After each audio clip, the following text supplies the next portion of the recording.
الحمدللہ وحدہ والصلاة والسلام علی من لا نبی بعدہ اما بعد فاعوذ باللہ من الشیطان الرجیم بسم اللہ الرحمن الرحیم۔ میرے عزیز و مکرم اساتذہ اکرام اور میرے ہم مکتب اور ہم اثر ساتھیوں، السلام علیکم۔ آج مجھے جس موضوع پر لب کشائی کا موقع ملا ہے وہ عنوان محسن انسانیت، مکرم کائنات، سرچشمہ نور و خدا، خیر الورا، بدر الدجا، شمس الضحیٰ، حبیب کبریا، والی بطحا، امام الانبیاء، سید الانبیاء، سید القونین والثقلین، رہبر و رہنما، پیشوا و مقتدا، حقیقی پیر طریقت، رہبر شریعت، شافع محشر، ساقی کوثر، محمد مصطفیٰ احمد مجتبیٰ صلی اللہ تعالیٰ علیہ وسلم کی سیرت اطہر و مطہر، اطیب و مطیب، کامل و اکمل اور مکمل اور اعلیٰ اور عرفہ کا عنوان ہے۔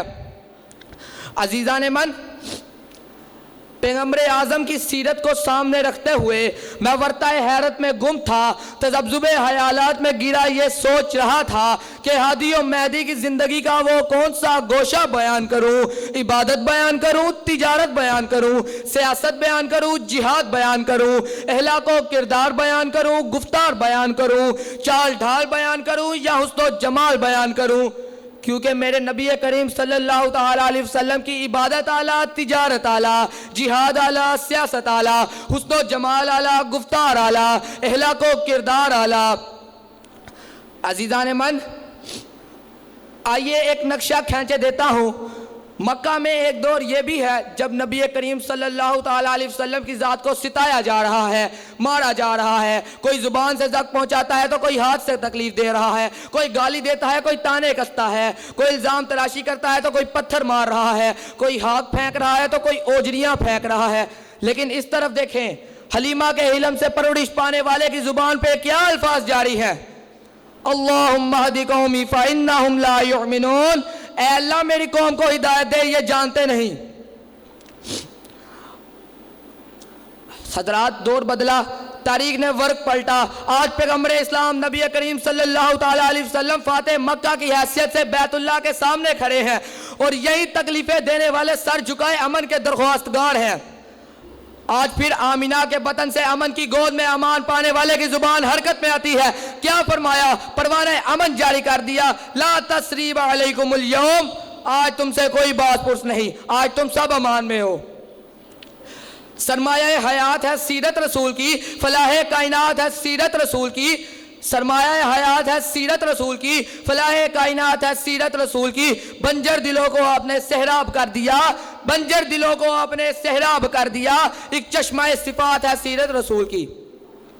صدر علی وقار، آج نبی کریم صلی اللہ تعالیٰ علیہ وسلم کے پاس طاقت ہے، قوت ہے، غلبہ ہے، سپاہ ہے، لیکن عبداللہ سے عبودیت کی میراث پا کر غار حرا میں عبودیت کی میراث کو پانے والے کی عاجزی اور انکساری کا عالم یہ ہے کہ بیت اللہ میں داخل ہوتے وقت سر جھکا ہے اور زبان سے عاجزی کا ترانہ گونج رہا ہے۔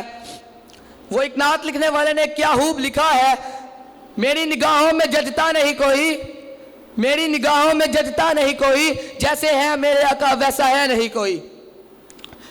حضرات، عرب کا تپتا ہوا صحرا ہے، سورج اپنے پورے آب و تاب سے چمک رہا ہے، لیکن وہاں دور ایک اچھی قلعے پر ایک شخص کھڑا ہے اور وہ شخص 3 دن سے کھڑا ہے کسی ایسے کے انتظار میں جو کہہ کر گیا ہو بس ابھی لوٹ کے آؤں گا، لیکن 3 دن سے وہ شخص نہیں آیا۔ 3 دن بعد اس شخص کا وہاں سے گزر ہوتا ہے تو وہ منتظر شخص کو کھڑا دیکھ اپنی آنکھیں حیرت اور ندامت سے نیچے جھکا لیتا ہے، لیکن منتظر شخص کی زبان پر بس یہی الفاظ جاری ہوتے ہیں، اے شخص تو نے مجھے بہت تکلیف دی۔ حضرات، 3 دن تک جلتے ہوئے سورج کی آنکھوں میں آنکھیں ڈال کر کھڑا ہونے والا وہ شخص کون ہے؟ جلتے ہوئے انگاروں پر چلنے والا وہ شخص کون ہے؟ غیر کے وعدوں میں تکلیفیں اور مصیبتیں برداشت کرنے والا وہ شخص کون ہے؟ وہ شخص کوئی اور نہیں، میرے محمد مصطفیٰ صلی اللہ تعالیٰ علیہ وسلم ہے۔ وما ارسلنا کی ذات کا حامل وہ شخص کون ہے؟ وہ شخص کوئی اور نہیں، میرے محمد صلی اللہ تعالیٰ علیہ وسلم ہے، جنہوں نے اپنے اخلاق کے بلبوتے پر عرب میں اسلام کا بولنامہ فرمایا۔ ہمیں بھی ان کے طریقوں پر عمل کرنا ہوگا اپنے معاشرے کو ٹھیک کرنے کے لیے۔ شاعر کے الفاظ میں قصہ تمام کرتا ہوں۔ ما ان مدحت محمدا بمقالتی، ما ان مدحت محمدا بمقالتی لیکن مدحت مقالتی بمحمدا، میں اپنے الفاظ سے نبی کریم صلی اللہ تعالیٰ علیہ وسلم کی تعریف بیان نہیں کر رہا، بلکہ نبی کریم صلی اللہ تعالیٰ علیہ وسلم کی تعریف سے میرے الفاظ کی قیمت بڑھ جاتی ہے۔ وَمَا عَلَيْنَا إِلَّا الْبَلَاغُ الْمُبِينُ۔